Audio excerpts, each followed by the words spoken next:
السلام عليكم ورحمة الله وبركاته كسودو هذا ولا ليال جنكين وحلب كريبتو ولكن محمد جامع إن شاء الله عشر كيني تحناها ها بلوك تشين كأنه سي دونا ويجن تاسو أنك هاد ليال لبا أريمودو آدي آدو مهمة بدنتينو واد مقشين كوينك لا هذا لاير 1 كأي كدو لسين أم لاير 2 تاسو معنى هاد أنه شرح دونو مانتا يقابك لو أوغان كرو كوينكو إنو ماركتي كدو لسين هاللاير 1 أم لاير 2 تاسو حتى دواني سوبر برديجينو كوينك لا أسوق كوتشرا ووين si aynu insha allah uga soo dhex saarno fursado maalgashiyeed oo sanadaha soo socda insha allah aynu kulligeen ka wada istafiidno intayna bilaabin waxaan uga codsan lahaa like iyo subscribe channelka noo saara idinkoo mahadsan kusoo dhawaada haddayna daawan qaybtii hore ee blockchain-ka aynu kaga hadalnay waxaan kaa codsanayaa intaad videogan stop garaysid soo daawo qaybtii hore si aad insha allah qaybtan dambe aad u fahantid waxaanan hubaa insha allah qaybta hore iyo qaybta labaad hadda si wacan aad u fahantid mashaariic wacan oo mustaqbal leh ayaa portfoliohaga aad ku guranaysaa taasoo insha allah mustaqbalka dhow aad profit wacan aad ka samayn doontaa okay haddaynu dul istaagno triangle-kan aan kaga hadlay xalqadii hore blockchain-ka waxaan ku sheegay coin walba inuu saddexdaa qaybood uu doonayo inuu sameeyo amba uu ka qayb qaato caalamka blockchain-ka taasoo ugu horeyso scalability wax la yidhaahdo amba shaqada lagu sameynaya blockchain-ka waa inay ahaato mid ay si sahlan u qaban kara camaliyada oo shabakadii khalkhal aan ku keenayn oo culays weyn aan saarayn shabakada qaybta labaadna waxay tahay security-ga oo ammaanka ah oo aad iyo aad ay muhiim u tahay maaragtay inuu blockchain-kaasi security wacan u yeesho si aan maaragtay hackeradu aanay lacagta uga xadin dadka amba applicationada maaragtay lagu dul sameynayo blockchain-ka qaybta saddexaad oo aad iyo aad u muhiimana waxa weeye maadaama caalamkan decentralized loo guurayo amba blockchain-ka ay ku shaqaynaysa waa inuu ahaado mid aan la xukumayn oo dad gaar maaragtay aanay xukumayn mid ka madax bannaan dad amba maaragtay shirkado waaweyn inay xukumaan haddaynu u gudubno sawirkan kale waxaad aragtaan layer 1ka waxaa ka mid a bitcoin ethereum algorand coino fara badan oo berigii hore soo baxaya marka layer 1ka wuxuu ka tarjumayaa dabaqadii ugu horreysay ee blockchain-ka la asaasay taasoo sidan sheegay triangle amba blockchain trilemma saddexdii angle ee la doonayay inuu coin walba ku shaqeeyo siday nii sheegayna coinku waa impossible inuu saddexdaa jihadood ee triangle-ka inuu soo fuliyo that's why ba loo sameeyey layer 2 amba projectyo kale ayaa soo baxay oo angladan ay coinaku daciifka ay ka noqdeen saacidaya amba caawinaya si ay shaqadoodii u fuliyaan okay markayn soo ogaanay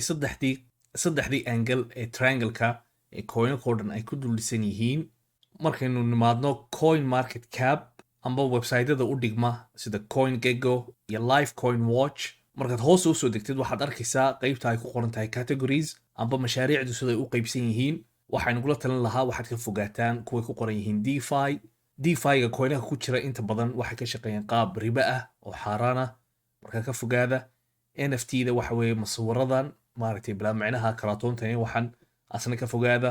iyo metaverse-ka iyo coinaka alcaabta kuwan kale maaragtay applicationada iyo web3-ga waxa la yidhaahdo kuwa insha allah ka ganacsada oo portfoliohiina ku darsada okay coinkan la yidhaahdo near ayaynu ku dabaqaynaa triangle-keenii anakoo eegayna waxay ka shaqeeyaan inay mustaqbal leedahay coinkani taasoo aynu u barbar dhigi karno coin la mid ah website-ka isticmaalana la yidhaahdo market cap off hoosta markaynu soo degno coin market cap waxaynu arkaynaa mashruucani wuxuu yahay blockchain-ka wuxuu yahay uu ka shaqeeyo amba qaabku u shaqaynayo waxaynu aragnaa inuu yahay layer 1 blockchain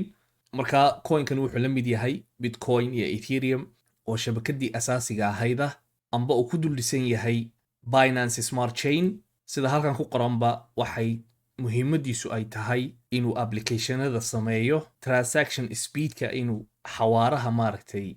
xawaalada inuu kor u kiciyo markaynu soo ogaano mashruuc wuxuu ka shaqeeyo iyo layerka uu yahay blockchain ahaan marka loo eego waxaynu imanaynaa dusha waxaynu eegaynaa lacagta guud ee ku jirta intuu yahay totalkiisu amba inta loogu talagalay in la sameeyo coinkan xabadood iyo max supply-ga waxa la yidhaahdo taasoo insha allah website-kii ugu dambeeyey markaynu xogtaasoo dhan aynu soo ogaanay wuxuu yahay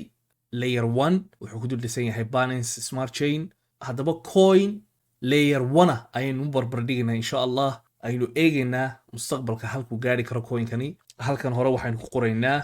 coin A ay ku qoran tahay amba selection A near coinku shaabahana waxa weeye ethereum halkanna arrowga yar markaynu soo taabanana waxaynu arkaynaa lacagta guud ee ethereumka ku jirta hadday mustaqbalka ay coinkan ay gasho, coinkani wuxuu gaari doonaa $513 halku maantana uu marayo $11.